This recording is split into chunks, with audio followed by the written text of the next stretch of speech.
कैसे लॉकडाउन कर दिया, लोगों की जान चली गई।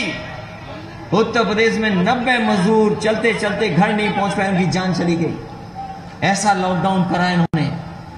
लॉकडाउन और वैश्विक महामारी के कारण जहां जान चली गई, रोजगार चले गए, नौकरी चली गई, व्यापार चला गया, और हमारे यही शिक्षक जो हमें पढ़ाते भी हैं, हमारे भविष्य को बनाते भी हैं, हमारे दिल और दिमाग को ठीक करते हैं, यही हमारे शिक्षक समय आने पर हमें रास्ता दिखाते हैं, हमें जीवन भर हम कैसे बने। अगर हम पढ़ाई में कमजोर हैं तो हमें उत्साह देते हैं, हमारा मनोबल बढ़ाते हैं और हमें आगे बढ़ने की प्रेरणा देते हैं। ऐसे शिक्षकों को भी जब जरूरत थी तो सरकार ने इनको धकेल दिया।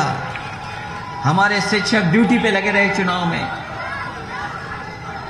में ड्यूटी पे रहे, और जब जान चली गई तो सरकार आगे नहीं आई मदद करने के लिए। पूछा सरकार से कि कितने शिक्षकों की जान गई। शिक्षकों की जान जाने का जो आंकड़ा सरकार ने बताया कि 3 गए हैं, 3 शिक्षकों की जान गई। लेकिन जब शिक्षक संघ के लोगों ने जानकारी दी तो बताया 1600 के लगभग हमारे शिक्षकों की जान चली गई। कोई मदद सरकार ने नहीं की, कोई मदद सरकार ने नहीं की। 1600 के लगभग हमारे शिक्षकों की जान चली गई। दिल्ली में भी सरकार बीजेपी की, यूपी में भी सरकार बीजेपी की। बताओ हमारे शिक्षक भाइयों, किसकी मदद हुई, किसके परिवार की मदद हुई? शिक्षकों की मदद नहीं हुई। आंकड़ा भी छिपाया, पहले का 3 की जान गई, बाद में सरकार को चुप होना पड़ा जब 1600 की सूची आ गई।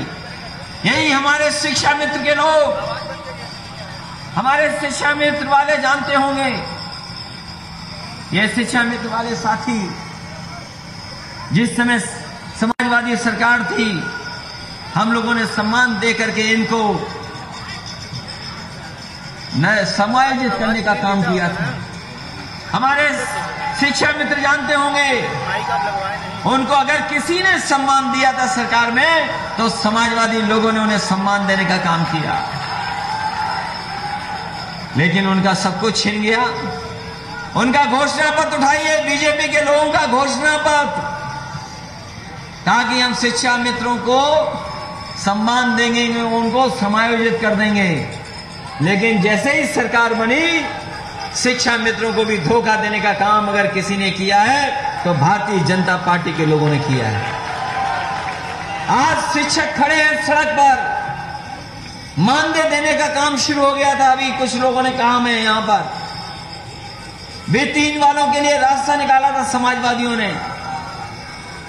वेतन वालों की भी मदद सरकार नहीं कर पा रही है। ये पुरानी पेंशन किसने छीनी? बीजेपी ने छीनी। ये शिक्षा मित्र किसने बनाए थे? बीजेपी ने बनाए थे, और बाद में उनकी जान भी ले ली और उनको नौकरी से भी बाहर करने का काम किया। इतना शिक्षक और नौजवान पे कभी लाठी नहीं पड़ी होगी जितना भारतीय जनता पार्टी की सरकार में उन्हें अपमानित होना पड़ रहा है। जो अधिकार हमें संविधान ने दिए हैं,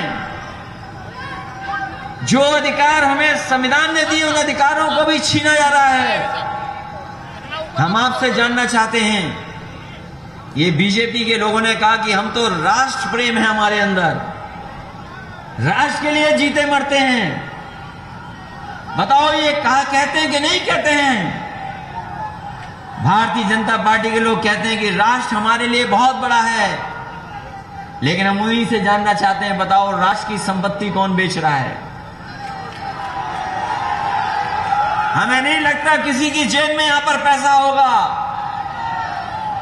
अगर जेब में पैसा हो तो भारतीय जनता पार्टी की ऐसी सरकार है कि अगर आपको ट्रेन खरीदनी हो तो ट्रेन खरीद लो, पटरी खरीदनी हो तो पटरी खरीद लो, हवाई जहाज खरीदना हो तो हवाई जहाज खरीद लो, एयरपोर्ट खरीदना तो एयरपोर्ट खरीद लो, पानी का जहाज जहां खड़ा होता है वो भी पोर्ट खरीद लो। ये फैसला ले रही है भारतीय जनता पार्टी।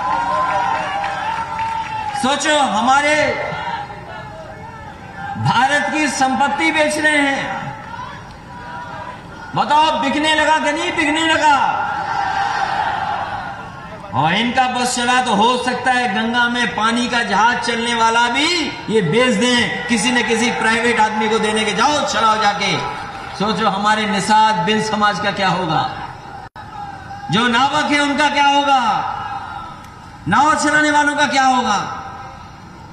और जब ये बीमारी आई दोबारा, आज तो हम कोई मास्क नहीं लगाए। मैं जब हेलीकॉप्टर से उतरा तो मैं मास्क लगाए हुए था, हमें भी कानून का पालन करना था। लेकिन जैसे ही सभा में आया तो मुझे लगा कि यहां पर तो है ही नहीं, पता ही नहीं लगी बीमारी कहां चली गई है। लेकिन पता नहीं कब लौट आए, ये भी सावधान रहना। जैसे जैसे चुनाव आएगा हो सकता है करीब आ जाए बीमारी। और देखिए भारत वैश्विक महामारी के कारण, इस वैश्विक महामारी के कारण हमने आपने सबने पालन किया, ईमानदारी से पालन किया हमने आपने सबने। अगर सरकार का प्रोटोकॉल ये था कि अगर मेडिकल का ये प्रोटोकॉल था कि हमें नाक और मुंह बंद करके रहना है, तो हमने कैसे भी और हमने आपने मिलकर के जैसे भी बंद करके रखा हो, कभी अंगोछे से, कभी कपड़े से, कभी मास्क से, हम लोगों ने अपनी नाक और मुंह बंद करके रखा, हम लोगों ने पालन किया। लेकिन सोचो कभी यहां पर शिक्षक बैठे हैं, नौजवान नौकरी रोजगार मांग रहा है, किसान वहां अपनी पैदावार की आय मांग रहा। ये भारतीय जनता पार्टी के लोगों ने पता नहीं कौन सी बीमारी हो गई है इनमें, जिन्होंने आंख और कान बंद कर रखे हैं। वैश्विक महामारी से तो हमारे नाक और मुंह बंद था, लेकिन भारतीय जनता पार्टी के आंखें और कान क्यों बंद हैं कोई पता नहीं है, कोई पता नहीं क्यों बंद है। और जब सबसे ज्यादा जरूरत थी सरकार की, जब सबसे ज्यादा सरकार मदद कर सकती थी गरीबों की, इन्होंने मुंह फेर लिया जनता की तरफ से, गरीबों से मुंह फेर लिया और गरीबों को अपने हाल पे छोड़ दिया। जैसे मजदूरों को अपने हाल पे छोड़ दिया था, वैसे ही गरीबों को अपने हाल पे छोड़ दिया। न दवाई का इंतजाम किया, न अस्पताल का इंतजाम किया और न ही ऑक्सीजन का इंतजाम कर पाए। गरीब भागते रहे, लोग जिनके परिवार में लोगों को बीमारी हुई वो भागते रहे। न जाने कैसे इंतजाम किया होगा दवाई का, अस्पताल का और ऑक्सीजन का। कुछ लोगों को ऑक्सीजन नहीं मिली, जिसके कारण बड़ी संख्या में लोगों की जान चली गई। यही मां गंगा, ये मां गंगा बहती बहती बिहार चली गई और सोचो कितनी लाशें मिली यहां पर, लाशें लाशें मिली। यही इलाहाबाद प्रयागराज से लेकर के बनारस और आगे तक बक्सर तक लाशें मिली। उन्नाव में भी लाशें बह रही थी।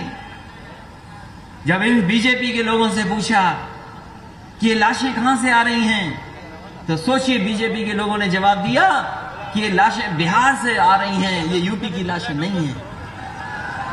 बताओ कौन मानेगा इसकी बातें।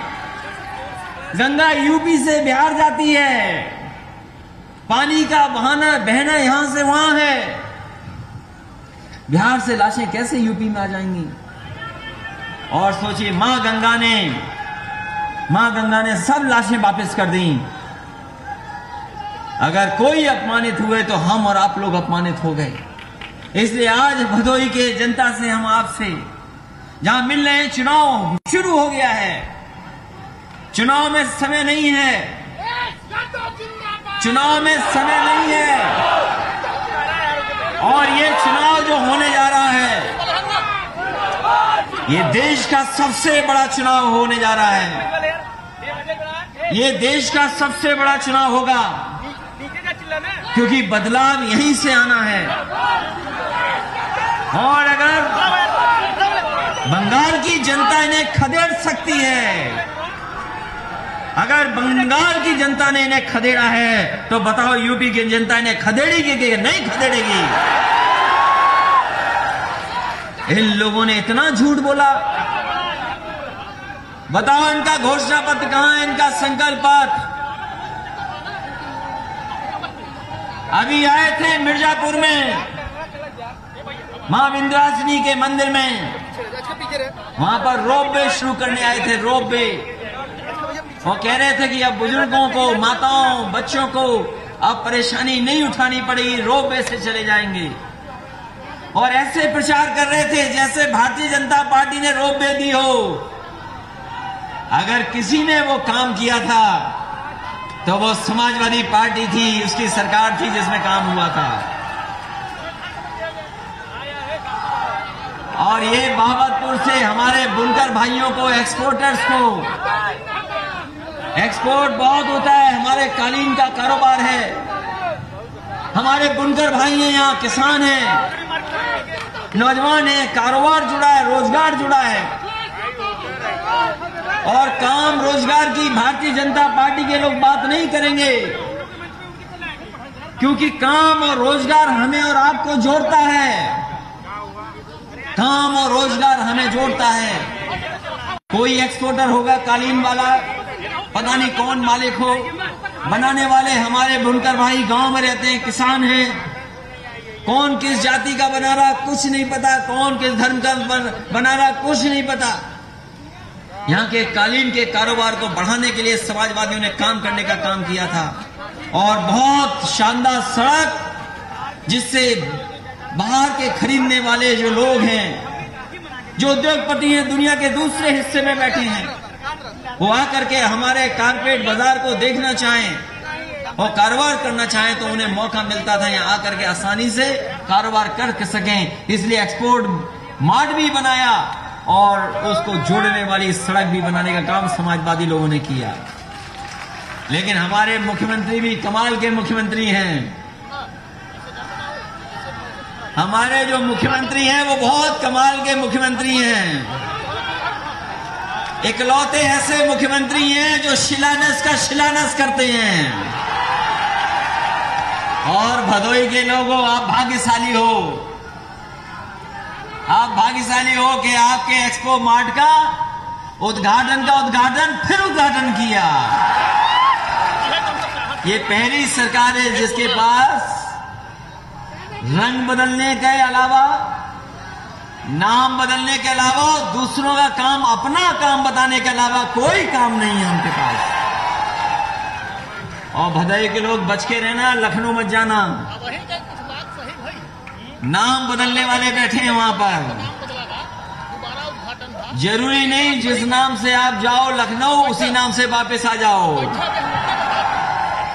और हम तो पत्रकार साथियों से कहेंगे, एक हमारा पत्रकार साथी यही मिर्जापुर का ईमानदार शरीफ, उसने केवल ये खबर चला दी कि नमक रोटी से बच्चों का भला हो रहा है, उस पर धाराएं लग गई, जेल जाना पड़ गया उसको। एक ने दूध में कहा कि पानी है, उसे जेल जाना पड़ा। सोचो कैसी सरकार चल रही है जब हम शिक्षक दिवस मना रहे हैं, जब हम डॉक्टर राजा कृष्ण सर्वपल्ली जी को याद कर रहे हैं, जो हमारे न केवल देश के उपराष्ट्रपति और राष्ट्रपति और भारत रत्न रहे, बल्कि दार्शनिक थे, फिलोसफर थे, गाइड थे न जाने कितने लोगों के लिए। उन्होंने जो शिक्षा दी, रास्ता दिखाया, वही समाज और देश की भलाई का रास्ता है। और याद कीजिए समाजवादी साथियों, हम लोग समाजवादी लोग तो लैपटॉप बांट रहे थे, और लैपटॉप इसलिए बांट रहे थे कि कम से कम गरीब के बच्चे पढ़ लिख लें और उनके अगर मिल जाए तो आगे की भविष्य की पढ़ाई भी कर लें। अभी सुनने में आया है कि ये सरकार स्मार्टफोन देने जा रही है। ये स्मार्टफोन हमें समझ में नहीं आ रहा, और जब नौजवानों के पास अपने आप फोन पहुंच गया तब सरकार कौन सा स्मार्टफोन देने जा रही है। और फिर मुख्यमंत्री जी ने इसलिए लैपटॉप नहीं दिया, मैंने कई सभाओं में कहा और फिर कहता हूं, क्योंकि हमारे मुख्यमंत्री जी को लैपटॉप चलाना नहीं आता, इसलिए वो लैपटॉप नहीं बांटते हैं। वैसे तो ये बात शिक्षक अच्छी तरह समझते होंगे, हमारे शिक्षक लोग अच्छी तरह समझते होंगे कि हमारे सरकार के मुखिया का रास्ता क्या है,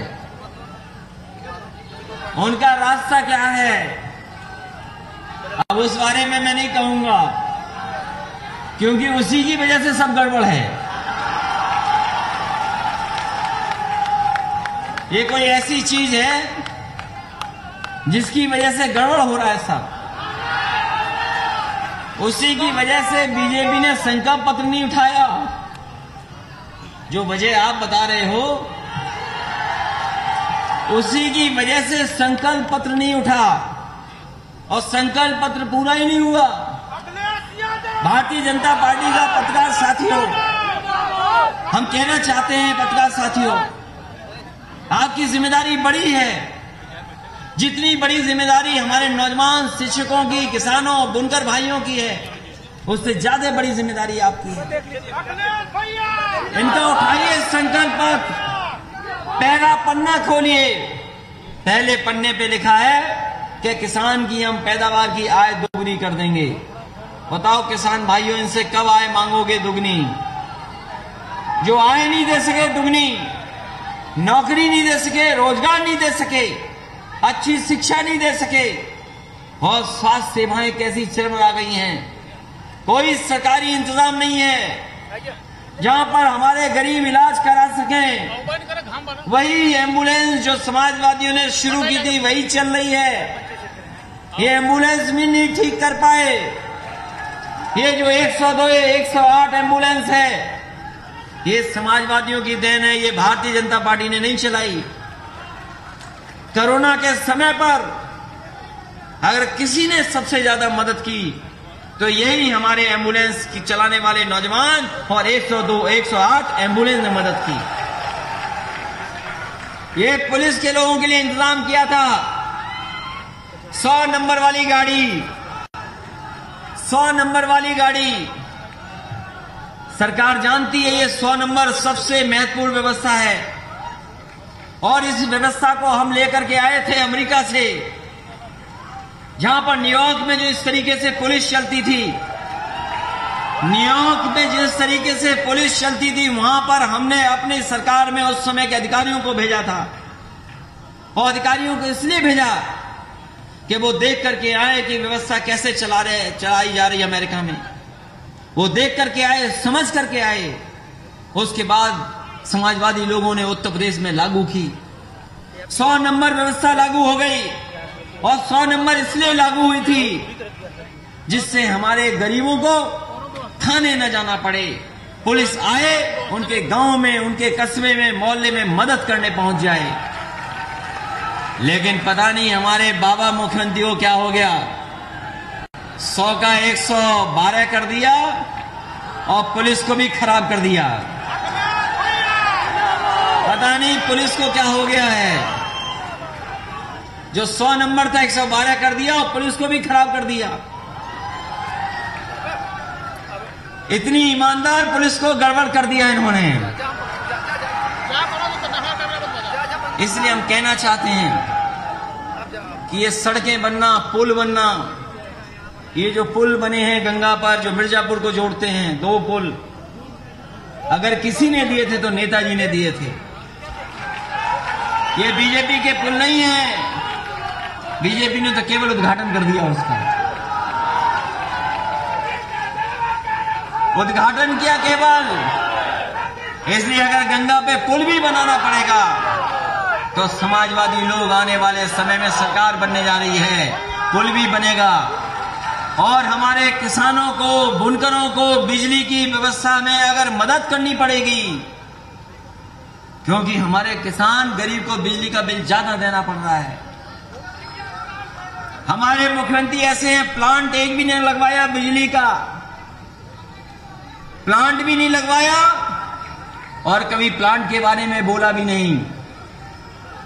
आज तक किसी ने सुना उनके मुंह से कि उत्तर प्रदेश में कोयले से बनने वाली बिजली के कितने कारखाने लगे हैं?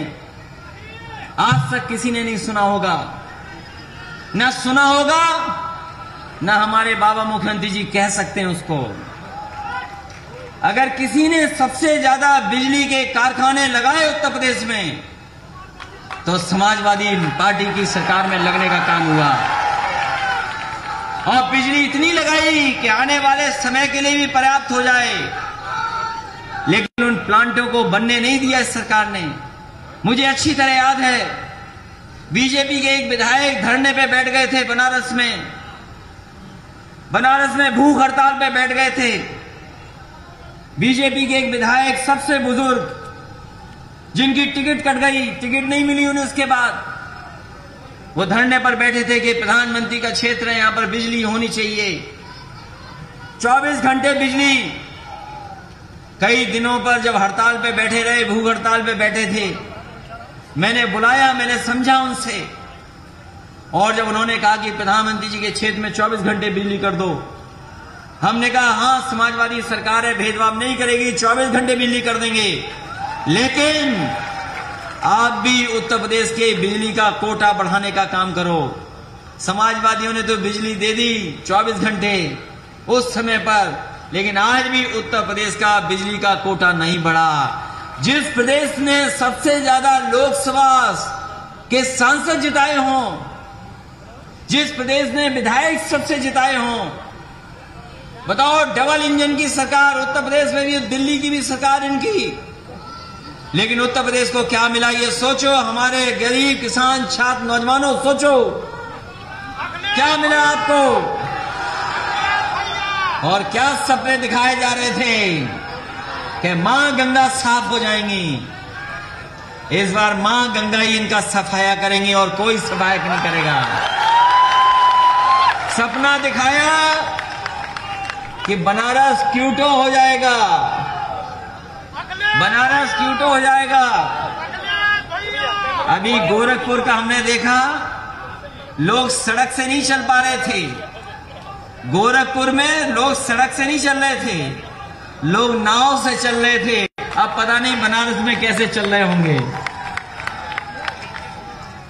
इसलिए इन्होंने व्यवस्था खराब की है। जिस रास्ते उत्तर प्रदेश जाना चाहिए था उस रास्ते पे नहीं लेके गए, उत्तर प्रदेश को पीछे कर दिया। आज जो हमारे संसाधन हैं सब छीने जा रहे हैं। जितनी भी सार्वजनिक चीजें थी उनको सबको बेचा जा रहा है, और जब चीजें बिक जाएंगी तो बताओ हमारा आपका भविष्य क्या होगा। बेकार हो जाएगा। इसलिए भविष्य की चिंता करिए। मैं आज वो चिट्ठी नहीं पढ़ रहा हूं, लेकिन मैं अपने साथ चिट्ठी लाया था एक। कभी अमेरिका के राष्ट्रपति ने अपने बेटे के हेड मास्टर के लिए चिट्ठी लिखी थी कि हमारे बेटे को क्या क्या सिखाना है। अब्राहम लिंकन, उन्होंने अपने बेटे के हेड मास्टर को चिट्ठी लिखी थी, और इस चिट्ठी में जो जो चीजें लिखी थी, मैं तो कहूंगा हमारे शिक्षक, क्योंकि हमारा आप भविष्य बनाते हैं, आने वाली पीढ़ी का आप भविष्य बनाते हैं, आप भविष्य के शिल्पकार हैं।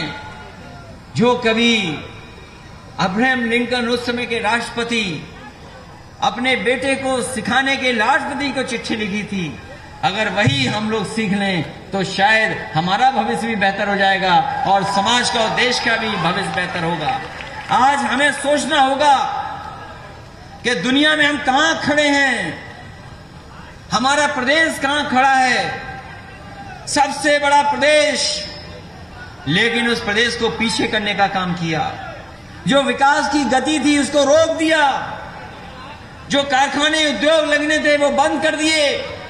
हमारे बुनकर भाइयों की जो मदद होती थी, इस कोविड में, कोरोना में, न जाने कितने बुनकर भाइयों को परेशानी उठानी पड़ी, किसानों को परेशानी उठानी पड़ी। कभी नेताजी ने शुरू किया था कि उनको सस्ती बिजली देंगे, उनकी फिक्स रेट में बिजली देंगे, क्योंकि उनकी मदद की जरूरत थी, लेकिन सरकार ने उनकी व्यवस्था को छीन लिया। हम अपने किसान भाइयों को भरोसा दिला के जा रहे हैं, हम अपने बुनकर भाइयों को भरोसा दिला के जा रहे हैं, समाजवादी सरकार बनेगी तो आपको बिजली से की मदद करने का काम और ज्यादा से ज्यादा सहूलियत देने का काम हम लोग करेंगे। जो देश दुनिया को न जाने की चीजें सिखाता था, जो भारत देश दुनिया को न जाने क्या क्या सिखाता था, आज सोचो दुनिया में हम कहां खड़े हो गए। जब दुनिया में तस्वीरें दिखी होंगी गंगा में बहती हुई लाशें दुनिया ने देखी, दुनिया ने कोरोना की बर्बादी देखी, दुनिया ने लोगों को भागते हुए देखा, सिलेंडर लेते जाते हुए देखा। सोचो हमारा देश का कितना अपमान हुआ। और तब जब देश के पास किसी चीज की कमी नहीं है, आज उत्तर प्रदेश में गरीबों का इलाज वही अस्पताल कर रहे हैं जो अस्पताल समाजवादी सरकार में बने थे। इन्होंने 4.5 साल में उत्तर प्रदेश के मुख्यमंत्री जी बताएं कि कौन सा अस्पताल का शिलान्यास किया था और उसी अस्पताल का उद्घाटन किया हो तो हमें बता दो। अगर एक अस्पताल आपने दिया हो तो बता दो हमें। एक बड़ा अस्पताल जो आपने शिलान्यास किया उसका उद्घाटन किया हो तो बता दो। और कह रहे वैक्सीन लगेगी, वैक्सीन लगेगी। हम तो कह रहे फ्री लगाओ वैक्सीन, फ्री लगाओ। और कभी कभी आरोप लगा देते हैं कि आप नहीं लगवा रहे इसलिए बहुत सारे लोग नहीं लगवा रहे हैं। मैंने उनसे कहा कि हम समाजवादी लोग हैं, आप लगाइए स्टॉल, गांव गांव लाइए वैक्सीन, हम समाजवादी लोग मदद करेंगे गरीबों को वैक्सीन लगवाने के लिए। लेकिन है कहां, है कहां? पता नहीं कहां है वैक्सीन। और वैक्सीन कोई प्रसाद थोड़ी है जो दोबारा ले लिया जाएगा। आप स्टॉल लगाइए, आप इंतजाम करिए और गांव में फ्री लगवाइए। किसने रोका है आपको? पहले कहते थे 2 डोज जरूरी है, 2 डोज में इतना समय होना चाहिए। पहली वैक्सीन अब लगेगी, दूसरी वैक्सीन इतने दिनों बाद लगेगी। लेकिन क्योंकि वैक्सीन नहीं है तो आपने दिन बढ़ा दिए, 2 वैक्सीन के बीच में दिन बढ़ा दिए क्योंकि आपके पास वैक्सीन नहीं है। इसलिए हम आपसे निवेदन करना चाहते हैं समाजवादी साथियों और शिक्षक सभा के कार्यक्रम में इतनी बड़ी संख्या में जो शिक्षक आए हैं आज उत्तर प्रदेश में, उस हिस्से में जहां किसान खड़े हैं या शिक्षक नौजवान और किसान बुनकर भाई खड़े हैं, ये बदलाव आना चाहिए, बदलाव होना चाहिए। ये बदलाव का चुनाव है, परिवर्तन का चुनाव है। चीजें बदली हैं, चीजें हर स्तर पर बदली हैं, चीजें बदलती जा रही हैं। ये जो टेक्नोलॉजी आ रही है इससे बहुत सी चीजों में परिवर्तन आ रहा है। जब से हमारे लोगों के हाथ में मोबाइल आ गया तब से हमारे लोगों की जानकारी भी बढ़ गई, एक दूसरे से संवाद भी बढ़ गया। आज जानकारी किसी से कोई छिपा नहीं सकता, ऐसा समय आया है। और अगर किसी ने सबसे ज्यादा उत्तर प्रदेश को विकास के रास्ते पे ले जाने का काम किया तो समाजवादी लोगों ने किया है। इसलिए हम आपसे एक बार निवेदन करते हैं, शिक्षकों से, नौजवानों से, कि आने वाले समय में आप साइकिल की मदद करना, साइकिल की मदद करना, क्योंकि यही साइकिल है जो रास्ता दिखाएगी, यही साइकिल है जो रफ्तार बढ़ करके उत्तर प्रदेश को विकास के रास्ते पे ले जाने का काम करेगी। और ये बीजेपी के लोग बताएं कि उनके संकल्प पत्र को कितना पूरा किया उन्होंने। इन्हीं शब्दों के साथ मैं एक एक नौजवान का धन्यवाद देता हूं। हमारे शिक्षक, आदरणीय शिक्षक बैठे, उनका भी धन्यवाद देता हूं।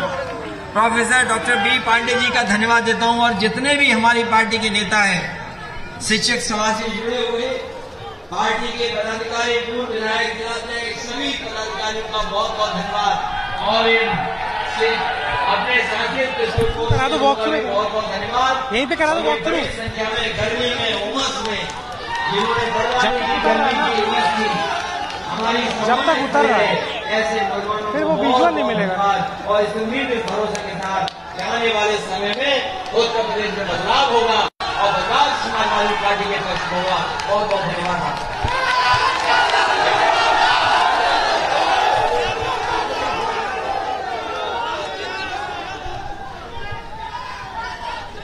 बहुत सारे लोग समाजवादी पार्टी में शामिल होना चाहते थे,